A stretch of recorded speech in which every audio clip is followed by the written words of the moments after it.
Hello, this is Jefferson Aldridge from Giving is Good, and today we have Dr. Brooke Jones. Yes, thank you. So good to be here. Thank you. We are excited. I want to tell y'all, I'm going to kind of open it up and kind of walk y'all through some of the things that they do. She operates a 501c3 ministry slash organization slash, what else would you call it, you think? Charity. Charity, as okay. well. So they're categorized in a couple of different thought processes. Called Stronger Than Espresso. Yes. And a lot of people refer to what they do as stronger. Okay, so in her world where she's operating and helping all the different ladies and the people that they help, a lot of people just call them stronger. So as you go out there and search to find out more about them, you can look up Stronger and Dr. Brooke. Can I call you Dr. Brooke? You may. Okay, yes, perfect. I'd be honored. All right, perfect. So, and then she can tell you about all the things that they do, and if you would like to get involved, after we go through our videos and you watch her interview, you'll be able to go directly to their website, Stronger Than Espresso, and then from there you can get involved with them. You can give time, you can give your money, or you can give both. And I'm pretty sure both would be appreciated. Oh, right? absolutely. Right. Absolutely. Wonderful. So Dr. Brooke operates a organization that focuses on helping abuse victims, domestic abuse, domestic violence. Y'all have many segments in the different things that y'all go out and do for the ladies. You focus specifically on women's organizations, women's ministry, as far as what they do. Tell us, just start to unpack. Tell us a little bit about what y'all are accomplishing. Tell us when you started, what your heart's about. Let the viewers see a little bit into you and what you want to do. What's the future? Where are you headed? Let them see if they want to get involved, they want to identify, they want to understand who you are and what you're doing. Let's just kind of walk them through all the things that y'all are doing, and let's see if we can find some people that want to get involved. All right? Absolutely. Thank you so much. Absolutely. So Stronger Than Espresso is really just made from a God whisper. Something that in 2006 I heard just God say stronger than espresso to me.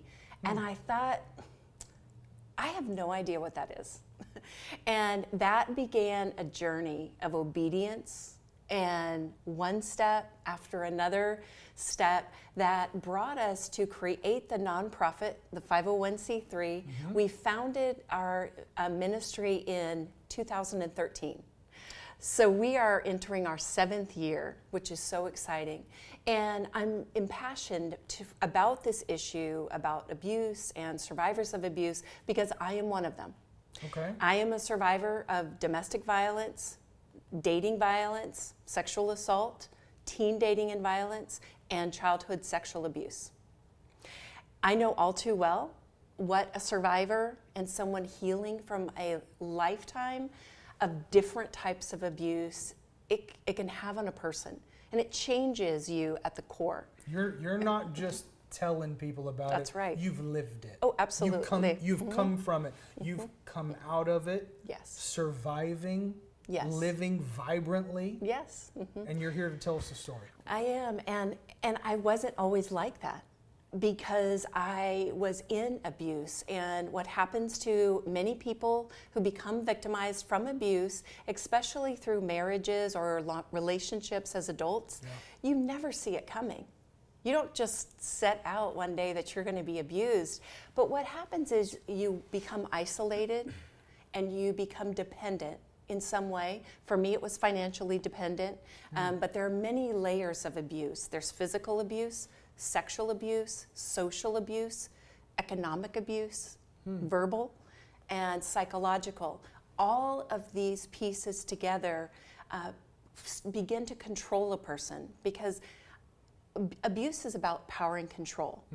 And it is about using that on another person over a long period of time through fear, force, or manipulation.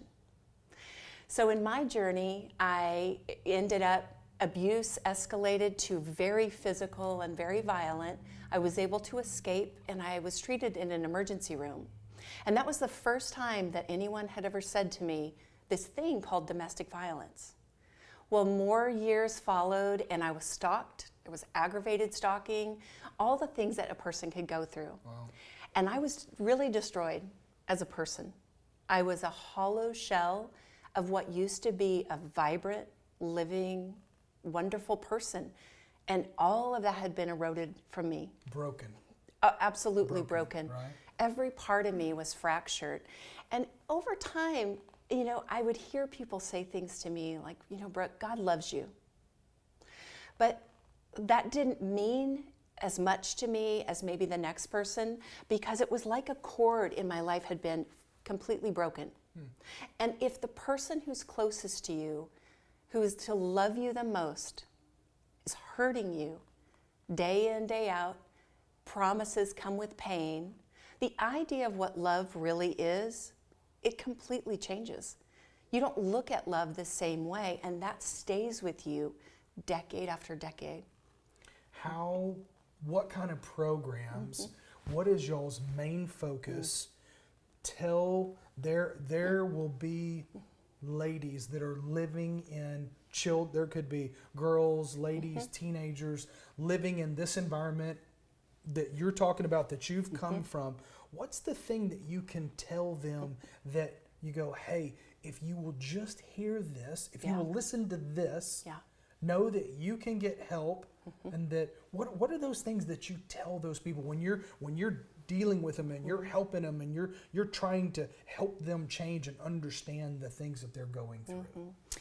That's such a great question, and it's difficult to answer because everyone is living their own life, and they really have to make so many changes in their life if they were to begin to come away from violence. Safety can be a really big factor. But I'll tell you, we all know someone who's in abuse. Every one of us. Statistics tell us that 1 in 4 women have been abused at some point in time. 1 in 7 men, and 1 in 3 teenagers are experiencing dating violence or abuse. So I'm going to tell you, it is scary. So we all know someone. If I was to tell someone just like I needed to hear, I would tell them that there's hope, that you didn't do anything wrong. There is a place for you of safety, and there are people that truly love you and will try to help you, that you don't have to live like this anymore. I would also tell those of us looking on the inside, or from the outside looking in, let's say that we're looking from the outside in to a loved one. What if it's my adult daughter? What if it's my sister? What if it's my best friend? And I want so badly to help her. If I hear someone saying the words walking on eggshells as they describe their relationship, that is almost the #1 sign that abuse is happening. And most people who are being abused, they don't use the language, right? If I say, hey, are you being abused in your relationship? You're going to say, no way. Because when you are being abused, there's so much shame. There's so much loss in the idea that everything that you have put all of your energy toward, all of your love, your hopes, your dreams might erode before you. What about denial? I mean, absolutely. I was that way. Yeah, I can speak to that because I was the same way. Because because abuse psychologically allows a person to begin to believe it's their fault. It's part of the way abusers keep someone in that cycle. Because you always ask yourself, what have I done wrong? Am I really crazy? Isn't there anything I can do to keep them happy? So it's always coming back on yourself versus realizing that this person is abusing me with their behavior. So when I started Stronger years ago, back 2012, 2013, what I needed, what wasn't there for me, was I didn't have a community of women, and a way that I could begin to heal some of the pieces of me that were broken. My self-esteem was destroyed. I knew that I had love for God and for the Bible inspired me, but I didn't have any way to really sort of weave that into my life. I didn't know how to set boundaries. I didn't know how to move beyond sort of what they did to me and how they hurt me so that I could leave it here without walking in unforgiveness and bitterness and resentment, because that's the other side of it. If you don't forgive it, eventually you're going to run yourself into a whole new place of hardened heart, which is not healthy if you're going to move forward. So we began our program at that time called Stronger Women. And Stronger Women is designed for adult women to come together and walk with our trained facilitators through a curriculum. And that is a multi-week course, small healing group where women can come and they can find the healing that they need with other women that are just like them. How many women are in that group? Because I would assume that because abuse victims a lot of times operate from fear. They're worried. Yes. They're ashamed. They're embarrassed. Yes. Once they realize the world that they're living in, once they're I guess that light goes off and they start to understand, I got to get out of here, but they feel ashamed. What's that group like, so that you can kind of paint that picture for them to go, so that the viewer, maybe somebody sees the video and goes, hey, you know what, that's me. I got to get out of this. Yeah. Kind of walk them through that. So our small groups are typically varied in size. It depends on the setting. Some groups are as small as 4. We've had some groups as large as 25. Okay. What we found is over time, especially over the last few years, women in particular are becoming more comfortable with speaking out. Good. They're becoming more comfortable looking and seeking help. The stronger groups are affordable. They are accessible in different locations. Okay. And if we don't have a group in that area, one way someone can get involved is they can get trained as one of our small group facilitators, and they can begin to run that group in their local community. Perfect. Tell us about that. Yes. That is probably a perfect segment. If you want to get involved and you have a heart for helping abuse victims and you want to be a part of a woman's ministry, tell us what could somebody do? Absolutely. I think that if you have a friend, you have a loved one, and you have someone that you want to help, the first thing you would want to do is look on our website where it says Get Help Now, where you can help somebody. All the instructions you need right away are there. You can always reach out to us. That's one way that you can help. But the other way is if you want to get involved and you want to help survivors of abuse really heal so that they can live more vibrant and empowered lives, join one of our leader trainings. We have certified facilitator trainings 5 times a year. It's a 2-day comprehensive training. You can come and begin to start a small group in your area. Another piece that way volunteers can get involved is our Stronger Women program has been helping adult women, but guess what? Moms have kids. Yeah. And what has come from that is our Stronger Teen program. And the Stronger Teen program became when moms said, thanks for helping us, Brooke, but what do you have for my teenage daughter? What do you have for my son? Another way that you can get involved is come to one of our Train the Trainer and become a Stronger Teen workshop facilitator. These are 2-hour workshops. We're running them in the school systems, in churches, and in community areas for teens and their parents to come so they can learn about healthy relationships. If we can prevent some of this, maybe instead of just working in restorative, we can keep some of these kids from having unhealthy relationships. Do you have to go to a certain church? Do you have to be a certain type of person to get involved with what you're doing? Oh, absolutely not. I think the biggest thing that you need to be a part of our ministry organization is to have a heart to serve others. Encouragers, all encouragers are welcome. Our program is designed to be multi-denominational, multicultural, multi-language, because the other thing is we've also added an art program. art healing is another way that we've discovered those that have been through trauma, they need art in some cases where language cannot put words to their trauma. So we've got stronger women, we've got stronger teens, and we have our stronger art healing. And any one of those programs, you can be trained to be a facilitator and take this message and healing to your local area. And then we're always looking for great volunteers. We have many events during the year. We have an advisory council. We also have a great board of directors. We also can use donations from art supplies to just funding that help us continue the great work that we do. So we are always looking for more people to get involved. It's interesting. Every time we meet with a different ministry, charity, organization, foundation,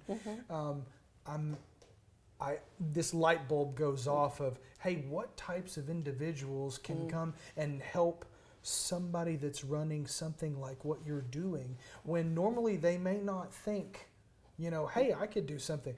But are you saying that artists who are sitting on the couch today, sitting there with their laptop and their iPads going, hey, I would really like to do something. I would like to get involved. I would like to help somebody.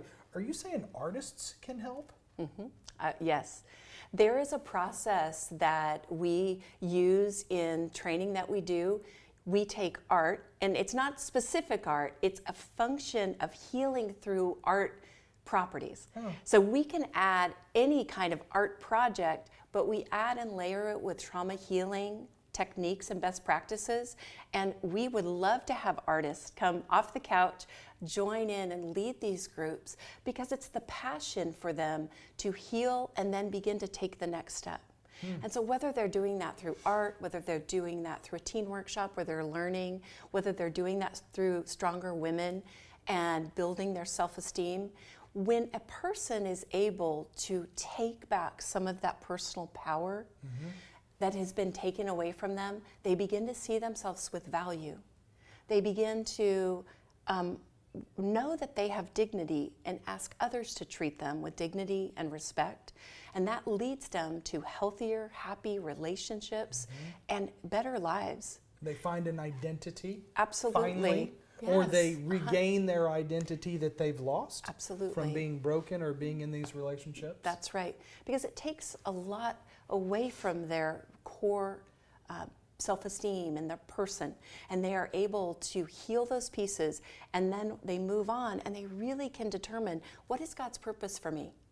Right? What is His Aren't we all just passion? searching for that? Exactly. Right? Right. And so if you can help somebody move along the way to that next phase, and when people come to Stronger Than Espresso, they come for a season.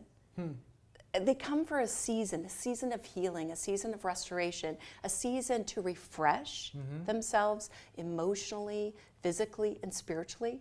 But then at some point, they say to us, all right, we call it the pink book, because our workbook is this gigantic pink book, and they say, Brooke, I don't need the pink book anymore. I've put it on the shelf. Yeah. And that is a cause for celebration. That's a good sign. It's a great sign, because Right. we want people healing and we want them moving on for everything that is waiting for them in their life. You know, as a parent, as a father of daughters, Yes.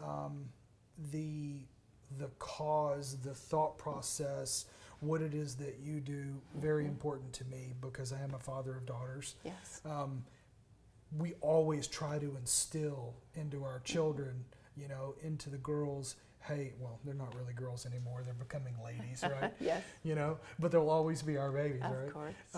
But we want them to know how loved they are, and this function of fatherhood from myself to them, how worthy they are of love, but of the right kind of love. Yes. So that education, and you sounds like you are educating. Yes. And you're restorative. Yes. Doing yes. restorative ministry as well. So that restoration along with the education sounds like you are building a firm foundation for all womanhood. I think that's the right word. Yes. That gets me very excited because, hey, our moms, our wives, our daughters, from father and a male perspective are very important. And the world doesn't run without That's y'all. right. That's right. So that is super unique. When you start to think about places that you can plug into, if you have a heart for what Dr. Brooke is doing, and you want to get involved, and you want to give your time, or you want to give your money, or you want to give both, or maybe you're giving to lots of other things, but you go, man, she's doing some cool stuff. You know, what she's doing is exciting, and you want to give money and help them fund more of what they're doing. Reach out to her. Yes. Her website will be on the back side of the video. You go directly to them. Money does not flow through us at Giving is Good. You go directly to them. You get involved with them. We are simply a conduit helping people find you so that they can get involved. I believe something spiritual happens, something supernatural happens when people give, you know? Yes. So what we're trying to do is help the public, help the viewers. Yeah. We're trying to help them be blessed, but we're also trying to help the people out there, boots on the ground, front line, doing incredible things for people, you know? Absolutely. So we're super excited about you coming, spending time with us. She drove probably an hour. She probably got 2 hours in traffic. So this wasn't, just down the street. Thank you so much for coming to meet with us. We're very thankful that you're doing what you're doing. I just want you to know that. Well, thank you From so a father's much. Yes. perspective. Well, thank Okay? you. And as I said earlier, we all know someone. Yeah. We all know someone. If 1 in 4 girls are impacted by domestic violence, and you have a wife, you have 2 daughters, and you have a sister or a mother, right there you have at least 1 in those 4. And we want to change that. But we can't do it alone. We need your help. We need your help. And we need all of us working together to bring an end to violence and abuse. Thanks. If you had more money, could you do more? We could. We could do more. You could probably help a whole We lot could more help women, couldn't you? Yes. I think one of the things I've learned of running a nonprofit and founding is being a great steward. Yes. Because we become much more creative, much more able to do much with a little, and be more exponential with the funds and the resources we have. And I think that's really important, because if supporting our ministry or any other ministry, you not only get that blessing, but letting them take it and multiply it, I think is what God intended. Wonderful. Folks, Dr. Brooke Jones, stronger than espresso, or both. Hopefully you know her and you get to meet her and you get to understand all of what she's doing. Thank you so much. We appreciate it. Thank you. I feel more blessed having you here today and knowing what's going on. Great. Thank you. Thank you so much. Absolutely. Thanks for having me. Appreciate it.